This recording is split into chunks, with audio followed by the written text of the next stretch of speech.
Okay hello, तो आज की वीडियो में हम एक देखने वाले हैं explanation for line spectrum of hydrogen. कहने का मतलब यह है कि हमने बोहर का मॉडल देख लिया और हमने लाइन स्पेक्ट्रम देख लिया, किसका, लाइमन, बाल्मर, पार्शन वगैरह का। यहाँ पे जो बोहर का मॉडल है वो एक्सप्लेन करता है ये जो लाइंस होती हैं, इसको, इस लाइंस को एक्सप्लेन करने का बड़ा ही सिंपल सा तरीका है, बोहर के मॉडल से निकल के आता है। कहने का मतलब हमें पता है कि स्पेक्ट्रल लाइंस तब दिखती हैं जब भी कोई भी एक इलेक्ट्रॉन जो है वो कहां से कहां मूव करता है, किसी एक से किसी दूसरे शेल में या ऑर्बिट में एंटर करता है। तो ठीक है, मान लो ये मेरे पास इनिशियल शेल है और ये मेरा फाइनल शेल है। तो यहां पे अगर तुम एनर्जी का डिफरेंस लिखोगे तो कैसे लिखोगे, एनर्जी गैप लिखोगे तो कैसे लिखोगे, energy final minus energy initial. ये बिल्कुल यही चीज बता रहा है कि वो फाइनली किस वाले पोजीशन पे पहुंच चुका है, ये फाइनल में, और ये इनिशियली किस वाले पोजीशन पे पहुंच चुका है, ये वाले में। ठीक है, तो कहने का मतलब यही है हमारे पास, हमें समझना पड़ेगा इस बात को कि ये जो क्या नाम है एनर्जी का डिफरेंस है वो कैसे आ रहा है। यहां पे स्पेक्ट्रल लाइंस भी इसी वजह से आती है और एनर्जी डिफरेंस भी या फिर एनर्जी गैप भी हमने इसी वजह से लिखा है। तो यहाँ पे वही बात, एनर्जी गैप जो है हमने कैसे लिखा है, EF माइनस EI। EF का मतलब है फाइनल शेल में जो एनर्जी है और EI का मतलब है इनिशियल शेल में जो एनर्जी है।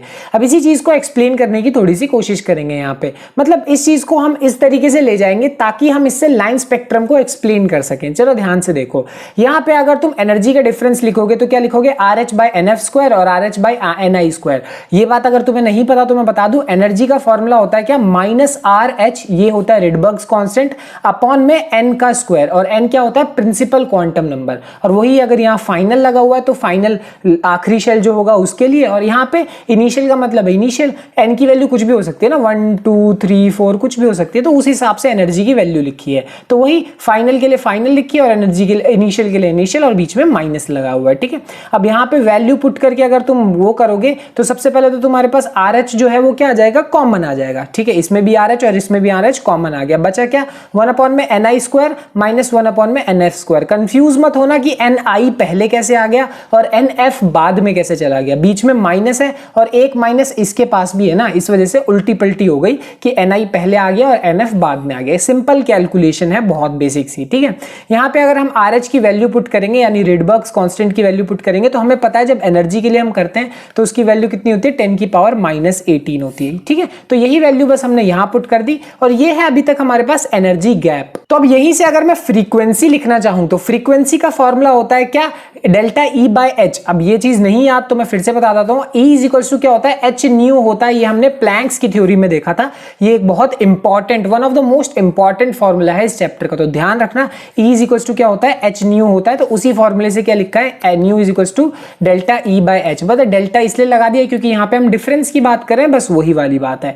तो वही फॉर्मूले को अगर मैं इलैबोरेट करूं तो बड़ी आसानी से कर सकते हैं कि ΔE/h और ΔE की जगह मैंने क्या कर दिया, RH, और ये 1/NI² माइनस 1/NF²। ये कहां से आया, ये जो अभी हमने पीछे फॉर्मूला किया ना, ये वहीं से तो आया। ये ΔE की वैल्यू निकाली थी पिछले केस में, वही चीज है, और वही से जो वैल्यूज है हम पुट कर देंगे। कहने का क्या मतलब है, RH की वैल्यू 2.18 × 10⁻⁻18 पुट कर दी, और H की वैल्यू हमारे पास क्या है, 6.626 × 10⁻⁻34। ये होती है प्लैंक्स कांस्टेंट। H हमारे पास प्लैंक्स कांस्टेंट है, इसकी वैल्यू कांस्टेंट है, चेंज नहीं होती, तो वैल्यू पुट कर दिया। और ये जो ΔE की वैल्यू है ये तो अभी हमने निकाली, तो वही है। इसको सॉल्व करोगे तो सॉल्व करने के बाद क्या आएगा, 3.29 × 10⁻15। यहाँ पे ध्यान से सुनो, ये जो कैलकुलेशन है, ये जो तरीका है, ये तुम्हें याद करने की खास जरूरत नहीं है। एक बार प्रैक्टिस कर लो और ये जो कैलकुलेशन से याद भी कर लो तो तुम्हारा काम चल जाएगा। खैर, प्रैक्टिस कर लोगे तो बहुत अच्छी बात है। हालांकि यहाँ पे ये सिर्फ एक्सप्लेनेशन है, तो तुम्हें समझना है, जो मैं पूरी चीज समझा रहा हूँ इसको समझना जरूरी है, ये कोई बहुत तगड़ी डेरिवेशन नहीं है। तो अब आखिरी चीज है हमारे पास वेव नंबर। अब तुम लोग को थोड़ा थोड़ा याद आ रहा होगा कि मैं वेव नंबर पे क्यों आ गया, क्योंकि जब हम लाइन स्पेक्ट्रम करते थे तो वहां हमने उसको स्पेसिफाई भी किससे किया था, वेव नंबर से ही किया था। तो अगर मैं वेव नंबर निकाल दूंगा तो मेरा काम बन जाएगा। वही चीज है कि अगर अभी हम मेरे पास क्या है, वेव नंबर = μ/c। अब ये फॉर्मूला भी कैसे आया मैं बता देता हूँ। C = क्या है, ये लैम्डा हमारे पास ये फॉर्मूला होता है, पता होना चाहिए, नहीं पता तो मैंने बता दिया। ठीक है, जरा ध्यान से सुनो। अब इसी फॉर्मूला को अगर मैं इस तरीके से लिखूं, C/ν = λ, लेमडा, ठीक है। और इसी को अल्टी पल्टी मार दो, कहने का मतलब न्यू ऊपर सी नीचे और 1 अपॉन लेमडा, मैंने इसी चीज को अल्टी पल्टी मार दी। और 1 अपॉन लेमडा ही किसके बराबर होता है, वेव नंबर के बराबर होता है। तो ये कोई बहुत बड़ी चीज नहीं है, ध्यान रखना। Wave number is equal to frequency upon में स्पीड ऑफ लाइट, बस यही चीज है, ठीक है। अब स्पीड ऑफ लाइट होती है और आर एच की वैल्यू, एच की वैल्यू सब तो हमें पता ही है, सारी वैल्यूज पुट कर दी, ठीक है ना। कि यहाँ पे हमने आर एच अपॉन में एच को जब सॉल्व किया था तो ये आ रहा था, अभी पीछे वाले केस में किया था। और स्पीड ऑफ लाइट कितनी है, 3 इंटू 10 की पावर 8, बस वही चीज है। जब सॉल्व कर लिया, सब कर लिया, तो हमारे पास आंसर क्या आ रहा है, 1.09677। अब ये कोई नई चीज है, बिल्कुल भी नहीं। जब हम लोगों ने लाइन स्पेक्ट्रम करा था तो वहां पे वेव नंबर का यही फॉर्मूला आ रहा था, और तुम देख सकते हो कि यहीं से हमारे पास प्रूव हो गया। ओवरऑल बोहर ने जो एनर्जी का फॉर्मूला दिया, ठीक है, उस एनर्जी के फॉर्मूले से हम क्या निकाल सकते हैं, वेव नंबर निकाल सकते हैं। और वो वेव नंबर क्या सिग्निफाई कर रहा है, स्पेक्ट्रल लाइंस को सिग्निफाई कर रहा है, जो कि हमने लाइमन बाल्मर पार्शियल ब्रैकेट फंड में देखे थे।